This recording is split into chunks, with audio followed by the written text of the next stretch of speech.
The children of 9/11, the 9/11 surviving children, they're not superheroes, right? They are normal, average people that just went through something really crappy. We've all been through something really crappy, and we can use that to do something good if we choose to.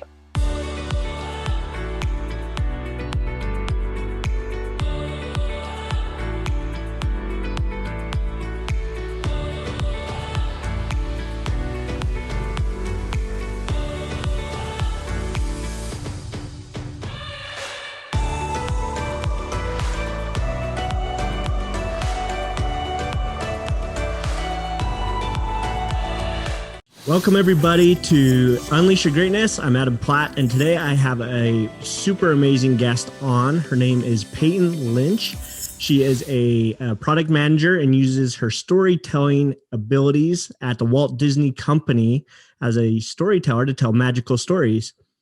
She also uses that skill of telling stories where she decided to write a book, which is what we're going to be focusing on today. And that book is called Rise from the Ashes.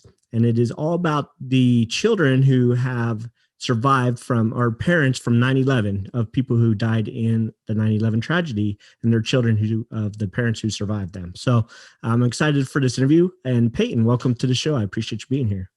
Oh, my pleasure. I'm so excited to join you today, Adam.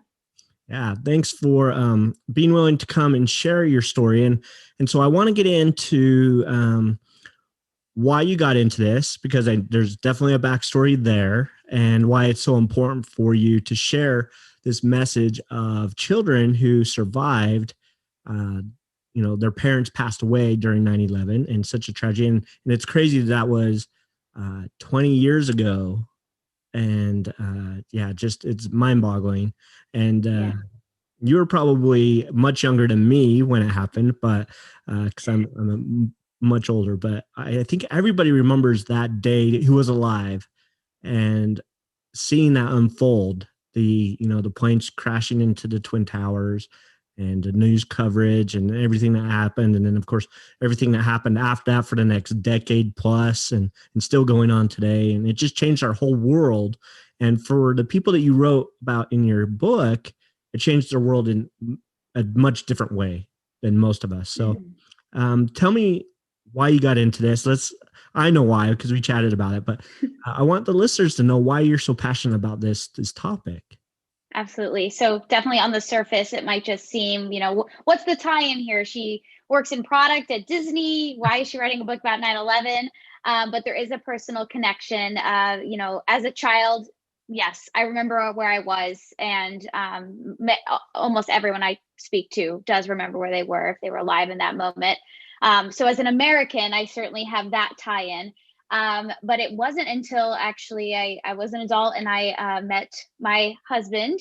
He's now my husband, was my boyfriend at the time.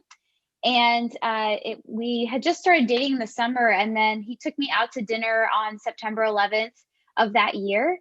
And I just thought, it was a casual dinner date like other dinner dates. And what I found out was he was actually going to be sharing the story of how his father passed away in 9/11. So a little less than casual on that date. And but I had immense respect for my husband opening up about that part of his story, because that comes from a very vulnerable place.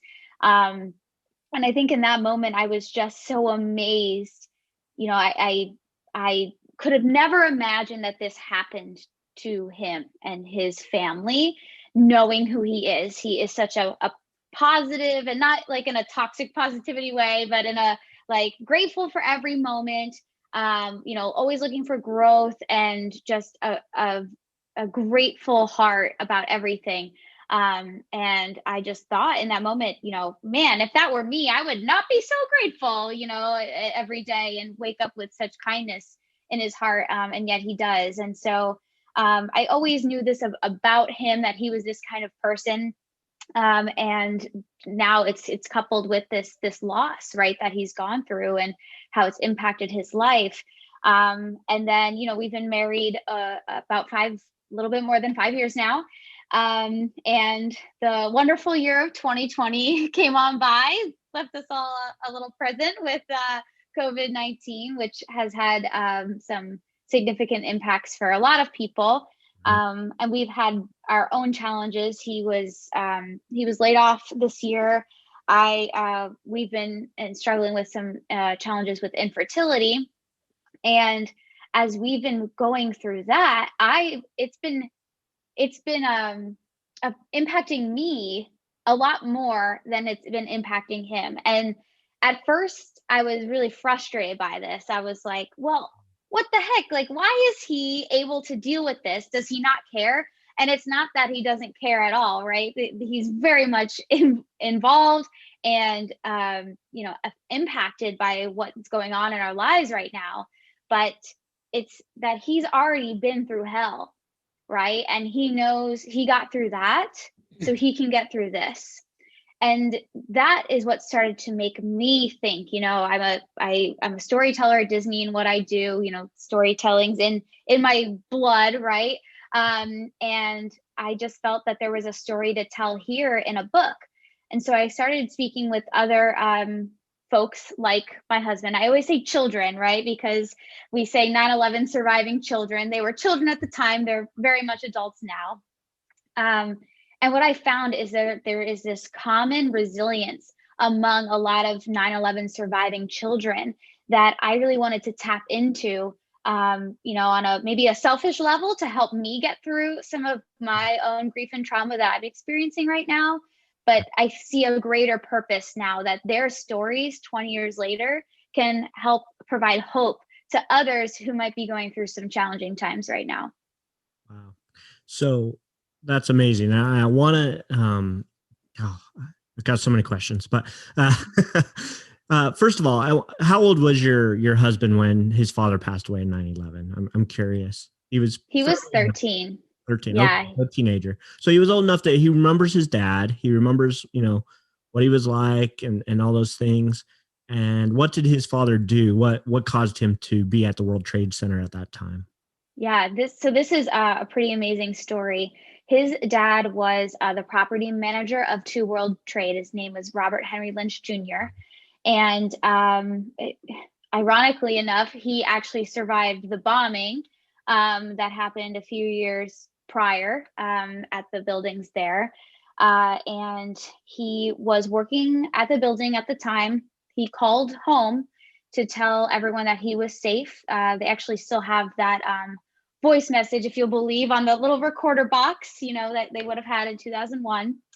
And he said that, I'm out, I'm safe, I love you, and I'll call you as soon as I can.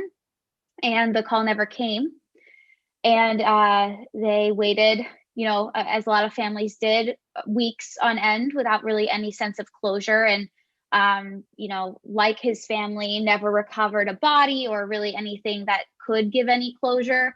Nor really at this time, they are still identifying people, but really 20 years later, what sense of closure does that really give? Right. And then after having some good conversations with others who were there that day, since he was the property manager, he was very well connected, knew a lot of people. My husband often refers to him as the mayor because so many people knew him by name. And they came to find out that he did re-enter one of the buildings and was escorting people out of the main lobby into safety. So he is recognized as a hero. He does have a Medal of Valor along with other first responders that day. So definitely a great legacy that he leaves behind. Yeah. Wow. Super amazing that it gives me goosebumps to think that there were so many amazing people and so many acts of heroism that day of people who got out and could have easily gone to safety, right? But they decided, I'm going to do my duty, go back in and do my part to try to get other people out. And he was one of them. And of course he paid the ultimate price. And thank goodness he's been recognized as a hero, because that truly is amazing that he was willing to do that and to put his life or give up his life to help other people get to safety. That's super amazing. And yeah. So,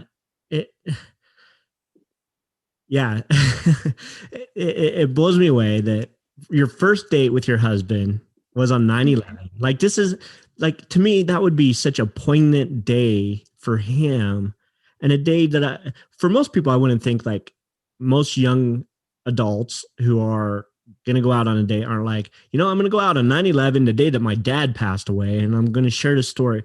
But for some reason, he had that in him, and of course, you guys bonded over that, you connected over that, and that's amazing. You guys are together, you're married now. But it kind of blows me away that was like the day that you guys met. Like it was like almost fate or meant to be that you guys were supposed to come together, and that you were supposed to write this story about other children, survivors of 9/11, and how they have this resilience. Like it's amazing that your husband is, with all the things that you guys are going through, that he has such a different perspective than you probably do because of what he's gone through. And it just, I guess I want to kind of pick your brain on that a little bit more and get into that kind of mindset that he probably has. And I'm sure you guys have discussed it, like, why are you so laid back about this? We can't have kids. It's hard. I'm so, distraught or whatever. I don't know what words you use. I'm probably putting words in your mouth, but they're all very close to reality. So one of my sisters, they struggled for a number of years to have children and went through a lot of things. So I kind of have a view of what that is like. So I can kind of understand, but it sounds like where you were kind of struggling, he's kind of like, I have this different perspective of life. And I would consider it kind of a mortality view of life. Like life is short. Like why get upset and why worry about things you can't control? You do your best. And I don't know, what is kind of his mindset? Like I'm sure you've had great discussions and great lengths about this. So kind of explain that to us. Yeah, it's those conversations in great lengths with him, and then these additional conversations with other 9/11 surviving children that just layer that on over and over again, where I'm seeing these themes just continue to emerge. And part of it is what you just mentioned, right? There's this life is short, right? I mean, one day they had their parents and the next they didn't. And that is something that you can't, I don't think you can really imagine until it happens, right? And there's an unfortunate nature to that, right? We all want to try to keep that mindset in place, right? But it can be difficult to really imagine that until you lose the thing that you most care about, right? Or a parent. And then another piece of that is that I find that many of them they just are so grateful. And it's not just that they're genetically wired to be more grateful, but that they put it in practice. And so they wake up in the morning and try to write down some of the things that they're grateful for. Before they go to bed at night, they think about the things that they're grateful for in that day. I've heard this theme time and time again in the interviews I've done. And that has been one of the most resounding things that's stood out to me as a practice that I want to and have added to my own routine. Because it's not to say that what you're going through isn't difficult, right? Where the whole post-traumatic growth, that idea is not to belittle any pain that anyone's been through. And I can have multiple feelings, right? I can acknowledge that what I'm going through is difficult, but I also have a lot of great things to be thankful for. And so as I end my day thinking about that, I find that I'm able to sleep a lot easier than I had in the past, going to sleep in this state of worry about what's going to happen next. Wow. Yeah.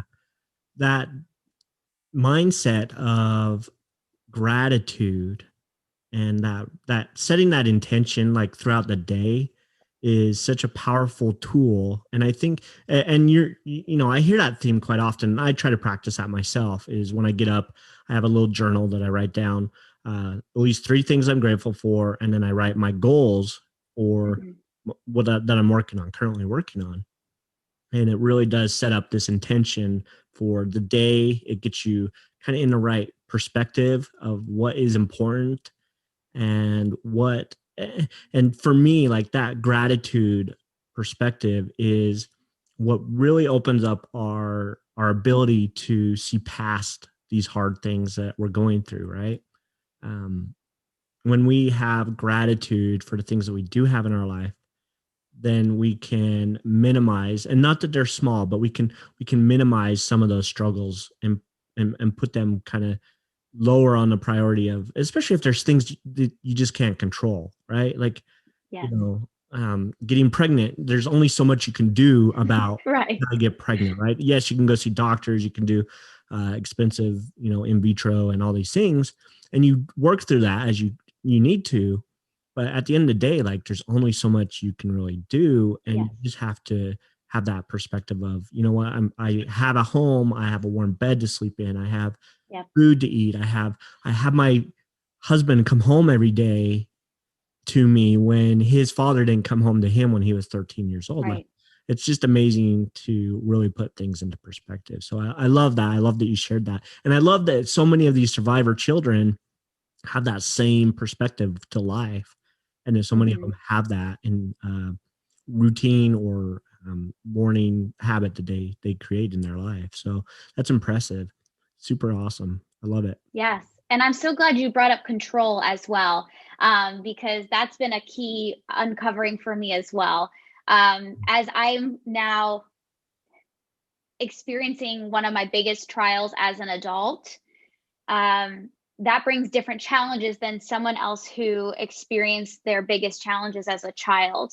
Yeah. And what I find is a lot of 9/11 surviving children, at least the ones I've spoken to, have a better grasp on the things they can control or have influence over and what they cannot. And I think for a long time, because I didn't come up against a lot of obstacles, right? Middle class, white, I had good grades, like things always kind of were in my control, or at least I thought, right, were in my realm of influence. And they've realized very early on, tragically, that that is not the case. Yeah. And so they seem to have a better realization of, okay, you know what? This is outside of my sphere of influence. So I've got to let that go. And here's the list of, to your point, of goal setting, right? Of what I can influence in this moment. Yeah. Awesome. So powerful that they have that. And most of them, I would think, kind of, obviously not all of them developed it right away, but over time they've, like, hey, I need to focus on what I can control, not what I can't. And I think that really is power. Like, truly, like, when you stop giving your energy into stuff that you can control or what doesn't matter, and you don't waste that energy, like, then you can really focus on, like you say, the goals, the things that really can impact your life the most. And you're just, I think it helps dissipate anxiety, because so oftentimes we worry about things we can't control, and a lot of anxiety comes from that. And so we can get rid of that anxiety and just be like, you know what, if I can focus on this task or this project or this, like your book, right? Like, you probably sat down and you're like, okay, I'm going to really focus on this project. And it probably helped get your mind off of, your current It's situation. cathartic. Yeah. It's very cathartic. And you're right. I think it's been cathartic for them as well. At least that's what they've shared with me, is being able to share this story in a positive way. But I think you've exactly nailed it. It wasn't instantaneous. They didn't wake up on 9/12 and are grateful for what they have, right? They just lost their parent, or at that state, in a state of confusion around what happened with their parent. Um, and that's why I think this book is so perfectly timed, because 20 years is a lot of time to think and process. The youngest people I've spoken to are now 20. So they are, I mean, their whole lives have been not defined, but shaped by what has happened in their lives so young. Yeah. Um, and there, I think I set out to write this book, and I thought it would be like a BuzzFeed article where I'd have like the top 10 things to help you get through your grief and trauma. And what I found is it's not that simple. A lot of it has to do with time. And sometimes a part of that journey, it's not always a straight line. Sometimes it's 2 step back, 1 step forward. But you have to give yourself that time to grieve. before you can move on to any of the next steps. Yeah, absolutely. And I love the fact that you probably, and maybe you experienced this, and maybe I kind of want to get your take on this. As you went to these children, they're not children anymore, like you said, they're adults, right? The youngest are in their 20s now. But as you went and you interviewed them, it probably was a sense of healing for them to share the story of, I remember being there and we watched the towers fall, and then we don't hear anything from our loved one, that they never come home, they never call, they never recover a body, they never, and it probably was healing to share that story with other people. And I'm sure they've shared it with others, right? Like I'm sure there's other people that wanted to know what happened and what it was like and things like that. But to share it, I just interviewed a couple of weeks ago a woman who lost both her father and her son to suicide. Wow. And her son was took his life less than 2 years ago, so still very fresh on her time frame. And she's out there sharing the story about how to help prevent suicide, and especially in teens and things like that. And she said the biggest healer I've found was to just share the story of my son and my father, is to just tell people about it. That's the biggest factor I've found about healing from it. And I would suspect that there was in many cases that was the same for many of these people, just sharing the story, the legacy of these people who many of them were probably, their parents were heroes. Went back in, like your husband or your husband's father, who went back in to help people. Maybe they were firefighters or police officers, heroes, men that put their fear aside, went in and managed to find courage inside of themselves to go into a burning building that, I mean, that had to have been such a scary experience. I can't even imagine. But the healing that comes from sharing that story, I imagine, is just powerful. So many of them have shared that it's been cathartic in that way. And with so much attention around 9/11, I believe what I've found is many of them guarded their hearts around who they shared their story with. Right. It's not easy to be the 9/11 kid. For my husband, we grew up in Pennsylvania, and he was the only kid in his whole school who lost a parent that day. So he was actually very grateful when he got to move. They moved schools so that he could sort of have a new identity that was separate from this experience. Because again, nobody wants to be known as that 9/11 kid. And there's also people out there with not the best of intentions. My husband shared a story where a reporter wanted to follow his family for a year and see how they were coping after the loss. And so there was a lot of people trying to come in an invasive way. And I think what has been different about this project is the people that I've spoken to know my heart for this is different than a news reporter. I'm not looking, there's no angle here other than to hopefully help other people. And I'm personally connected by it, right? My life is intertwined with it as well. And it impacts me on a daily basis in many ways. So it's been a good give and take, a good balance between both of us. And it's been a very interesting time. I never want to say I'm so excited to do these interviews and talk to people about their grief and trauma, but to be able to help them in some way as they talk through it, and for them to understand, it might be painful to reshare this story, but as I've spoken with a few different psychologists who study these types of things, what they've found is that when the individual understands that there is a greater common purpose for the pain, they find that it's easier to get through those conversations. And so with that common goal in mind of, I want to share my parents' story because they were a hero, or I want to be the role model that I saw in my parent for others, they're able to give themselves up to this project and be very vulnerable. Amazing. And and you're right. Like when you have that purpose and in mind, and obviously yours is a very personal purpose, I think a lot of people are more willing to share that very vulnerable side of that story. And I can't even imagine your husband, like you say, it's probably not an easy to be the 9/11 kid, right?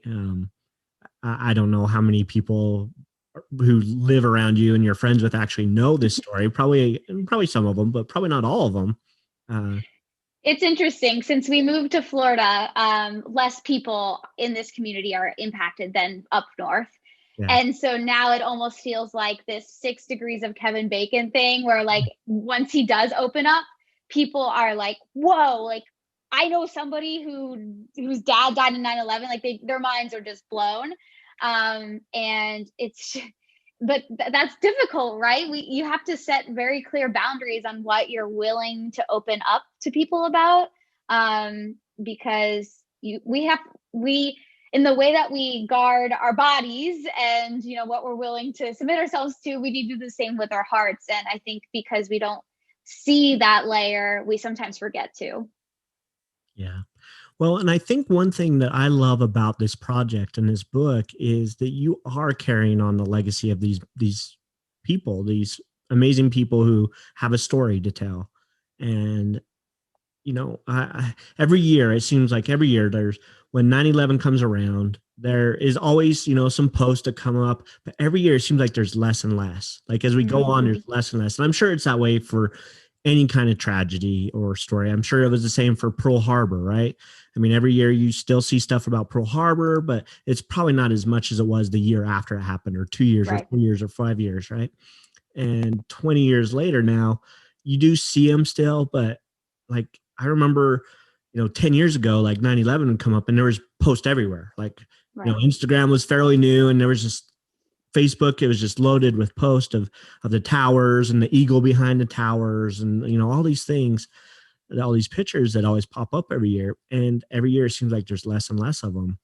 And so I'm grateful that you're sharing the story, that you're still putting it out there for people to understand. Because I guess to circle back a little bit on what you said about some of these young kids that were maybe born, or they were newborn babies when their parent passed away, they don't remember a post 9/11 world. Like, and my kids are the same. My wife was pregnant with our very first child when it all happened, and they don't know. And we've told them, like, yeah, like you used to be able to go to the airport, used to be able to go through security.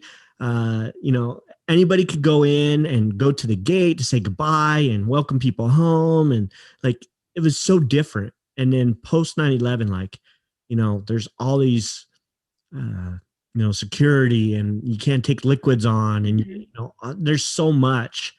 And a lot of these people probably don't even remember a world where that, didn't exist. Like, it's ingrained in their life now, in all of our lives. But we remember, right, like what that was like to fly was so different, and to, like, you could bring whatever you wanted on the plane pretty much. Like, they didn't care. I mean, there was a few things, right? Like, you say the word bomb in an airport, it attracts security. Right.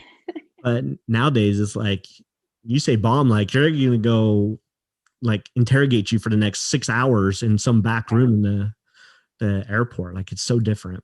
And yeah, it's crazy. So but so many people don't. So many of these young people, my kids have no idea what that's like. And kids being born now during the pandemic probably will have a completely different view of the world from the post pandemic, because things are going to change. Like, I mean, yes, things will get back to normal and things will get kind of back on a rhythm, but some things will just be different, and it's just how it's going to be, right? So, And it's very interesting, again, this timing of things, right? 20 years apart of 9/11, we've had this pandemic that also is set to change our entire way of being. And yet there are kids who don't remember 9/11, who are again now shaped by this new tragedy. And so it really makes you think, one of the other things they don't remember if they were that young was the camaraderie that Yeah. Americans felt after 9/11. I mean, you could taste the patriotism, right? I mean, Yeah. it was just, even I was a kid, but I just remember that feeling of people coming together in that time. Yeah. And it begs a very interesting question of, are we feeling that same camaraderie in the face of our next biggest tragedy, arguably, with COVID-19? And as I talk to these, especially those who really just are born into this right now and now are coming into adulthood in the time of a pandemic, their sentiment is no. And we said we would never forget, and we forgot, right? And one of the children said to me something so poignant that I will never forget. And she said that her family tries to live every day like it's 9/12, September 12th, because of how the world came together and supported their families and worked together through diversity, right? Lots of different political backgrounds coming together to find resolve after this. And yet many of them don't feel we can say the same during our current environment. So what I am excited about, with the silver lining, right, that it's not all bad, is that these people who are noticing the gap between what they know of what happened after 9/11 and what they know of happening now, they are now adults. They're going to be our future leaders, our future parents, and they are looking to instill those practices and just that feeling of, again, of camaraderie, of kindness, of living with gratitude into their own communities. And that's what I'm most excited for. Wow. Yeah. That's beautiful. And I'm glad you brought that up, because I would say that we have not come together as a nation that much since probably World War II, right? Like Right. bombing of Pearl Harbor. And I do remember, I remember waking up and you'd see the pictures on the front page of the newspaper of the firemen raising the flag at the trade center, the World Trade Center, and how that would just instilled like, oh, we're gonna come together as a nation, we're gonna fight terrorism. And I mean, there was like 90 something percent like voted to go into Iraq and Afghanistan right after, right? So after Osama bin Laden of Congress. And we've never had like that much agreement in Congress since, like, ever. And especially not now. Like, there's so much division in our government. There's so much division in politics, so much division in just our culture right now. And we definitely could use a lot more of that unified mentality that we had right after 9/11, because the world is, and I don't love bringing like a lot of politics into it, but since you brought it up, there is just a whole different feeling now than there was right after 9/11. There was this beautiful, like, we all came together. It didn't matter, black, white, green, blue, it didn't matter. Like, nobody cared. Like, we're all in this together. We're going to rally and we're going to support our troops. Like, there hasn't been that much support for our troops in like forever. And a lot of people went back and supported troops from like Vietnam and stuff, because they never got support that they were supposed to have gotten. And it really was a beautiful time in that regard. It's horrible that it took such a tragedy to bring that out in us. And maybe that's what is going to have to happen again. But this pandemic has not been it, right? Like, we can see division. Do you wear a mask? I don't wear a mask. I hate doing this. I hate doing that. I'm not going to do that. My liberties are being infringed upon, and then you get it all into all the other political agendas that are out there. It's just crazy and so unsettling. So I think it's important to recognize that even amongst all the chaos, because that was a very chaotic time in our history, we can still come together. And even now, with amongst all the chaos, we should be able to still come together if we're willing to, and put aside our pride and listen, like, just listen to each other and understand where each other are coming from, and not like be so quick to be like, no, you're wrong. I don't agree. And anyways, that's my soapbox. I'll get off of it for now. It's a good one. No, I really do. I am passionate about the theme of trying to unify people. And that's one reason why I do this podcast, is to inspire and help bring the greatness out that it sounds like your book is also trying to bring out with these future, like you said, leaders and fathers and husbands or wives and people who lost their loved ones in the 9/11 tragedy. And now they're trying to bring that unification back. And it's beautiful. We need it. We need it more than ever, for sure. So. And I'm sure it won't shock you that many of the children that now adults that I've spoken to went into service roles in their careers. So many of them, their parent was a firefighter. There was a firefighter who was lost that day. And there's one family, the Asaros, they 4 out of 6 of their kids went into firefighting in the FDNY department after their dad.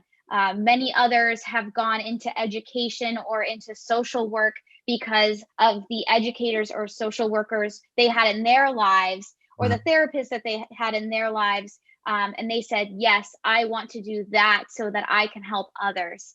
And again, it's something that unfortunately often does take great tragedy to bring out in people. But what I'm also hoping this book helps others to understand is that the children of 9/11, the 9/11 surviving children, they're not superheroes, right? They are normal, average people that just went through something really crappy. We've all been through something really crappy, and we can use that to do something good if we choose to. Absolutely. Great inspiration for sure. And I believe that you're right, that we all go through our crappy moments in life. And if we can share those moments and help inspire other people and teach them that, yes, it's hard. Yes, life is not always fair. It was not fair for those kids to have to lose a loved one or a parent. But we can use that strength to inspire and help other people, for sure. So exactly. Thank you for sharing that. That's beautiful. So I would love to hear if there's like one story from the book besides your husband's, because your husband's is amazing. But if there was another story that you could share that we could inspire other people right now, what would be one of those stories that you could talk about briefly? Yeah. So one that comes to mind right away is Nicole Foster. Nicole was about 5 years old, very young when she lost her dad. So has very minimal memories of their time together. But just old enough to sort of understand the loss and be asking those questions of, you know, where is dad, and maybe not understanding the permanence of the loss. You know, she feels fortunate. There was a lot of good home videos to look back on, and a lot of friends who continue to tell the stories, right? That's another big common theme, is for those 9/11 surviving children who are doing so well, it's because they had great role models who were still living, to keep those routines and instill those stories of the parent they lost in them. Yeah. But as Nicole continued to grow up, at the age of 15, she was actually diagnosed with leukemia. And so now you have someone who has been struck by tragedy, you know, twice within a 10-year span, and twice within like 15 years of her whole life. I mean, that's a lot to happen.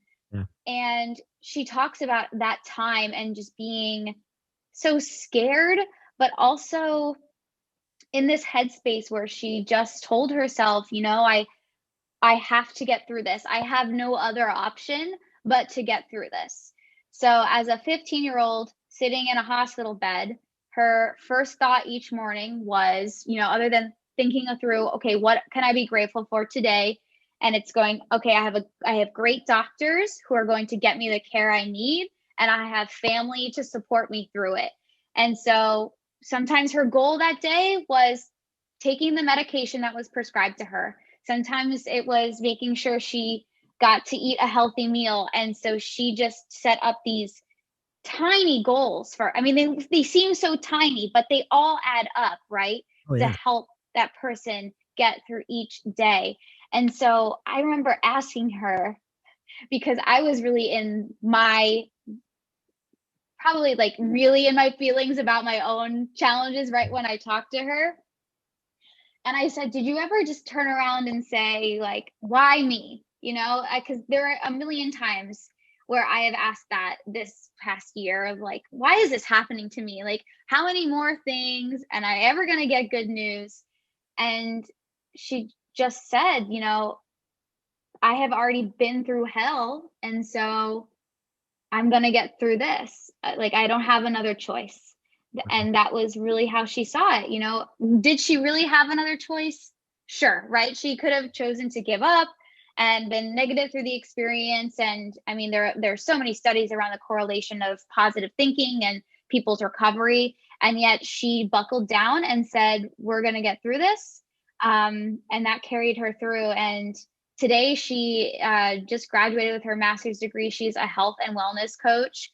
Actually, she just landed a job with the Calm app, if you're familiar with that, which is a great resource for people. And it's funny. Like, I become so proud of these people, and I often say to them, like, we need to talk again in another 20 years, because I just can't wait to hear, now that they're just emerging into their careers and into their adult lives, like, what happens next? You know, I wish I had a crystal ball just to be able to watch it. Wow. So inspiring. Thanks for sharing that. And it's just amazing the resilience that these people have and their outlook on life. And how many total stories are in the book? How many have you put in there? We have about 20 stories at this time. Yeah. That's amazing. So quite a few. Yeah. Beautiful. So remind me again. So it's called Rise from the Ashes. Mm-hmm. And where can people get a hold of this book? So there will be a pre-release campaign coming in March of this year. The book will be published with New Degree Press and will be available on Amazon after that pre-release. But if you're looking for a signed copy, I would definitely recommend purchasing in that pre-release once it becomes available.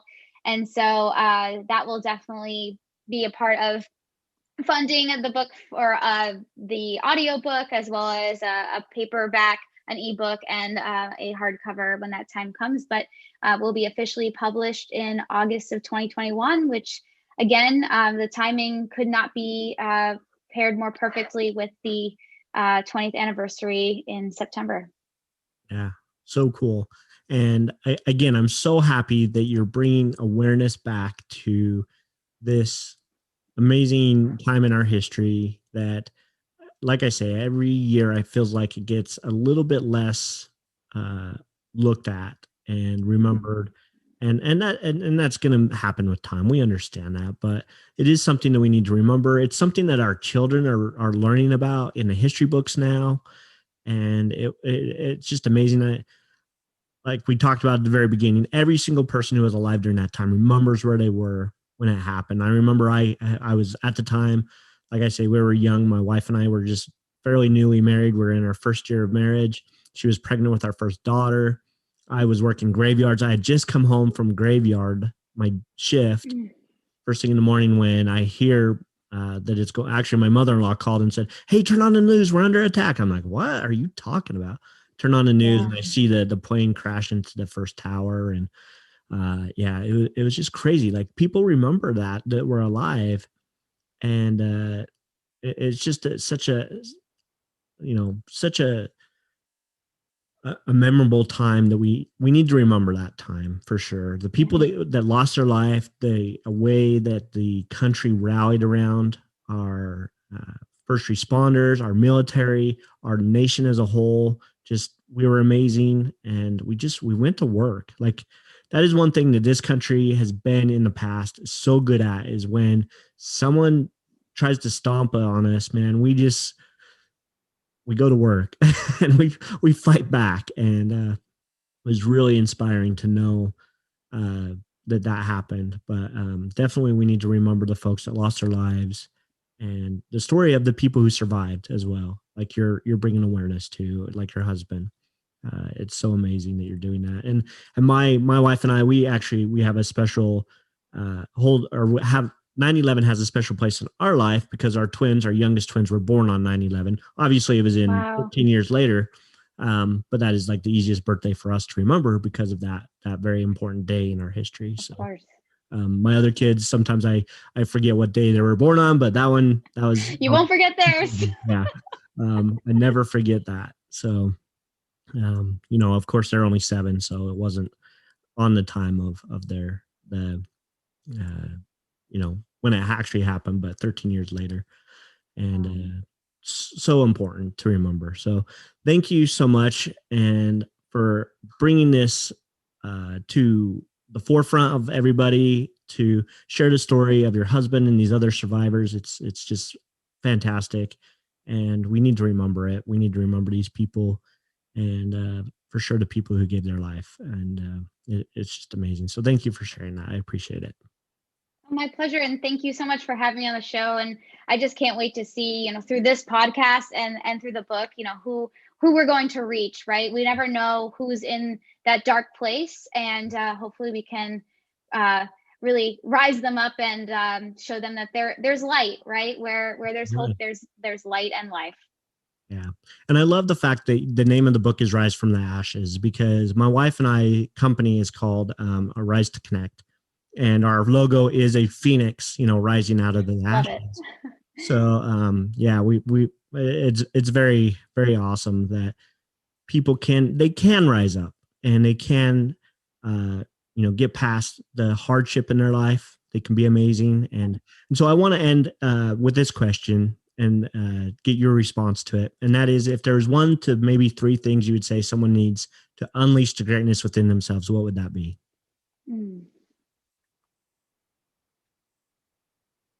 There are just so many. But if I had to choose one, I would think to remember that things are not just black and white. I think, as I've seen in my grief and everything that I've been struggling with, is that it can only be dark, right? I'm upset, and so all these things are dark. Yeah. Rather than understanding that life is on a spectrum, right? That I can be both happy and sad. From my own example, a friend can announce a pregnancy, and it's okay for me to be happy for her and sad for me. Those 2 feelings can coexist. And I think that's a really hard thing for us as a society to understand, that we can be more than one thing. We don't just fit into the happy box or the sad box. And I hope that as people hear this, they see that we have the opportunity to color in the lines and say, wait, I am not just this one feeling, this one emotion in this moment, but I am a plethora of things, and all of them are okay.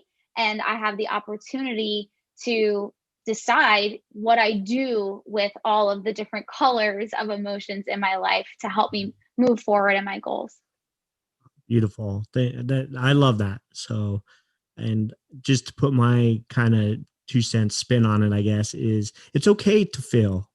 It's okay to have those emotions. And like you said, it's what we choose to do with them that really matters. We can either tear down, or we can create with it, because emotion is emotion. Like it's raw, and we can use it to either bring other people down. Like when someone does announce that they're pregnant, you could either lash out and get upset and just, be completely mean and ornery and upset, or you can say, that hurts because I want that. But at the same time, you can say, congratulations, I'm so happy for you. And so you can choose. We always can choose what we do with that emotion, and we can either tear down or we can create. And I believe that we should rise out of the ashes and create more than tear down. So exactly. Doesn't mean it's always easy, but the choice is always there. So. Right. Because when you tear down, it's just like those men who brought those towers down that day, and it doesn't serve anybody. It just hurts and brings more destruction than anything. But exactly. if we choose to build up and rise from the ashes, then we can be more powerful and spread a message of hope and love and purpose in life. So thank you so much for sharing that. Thank you so much for your insight.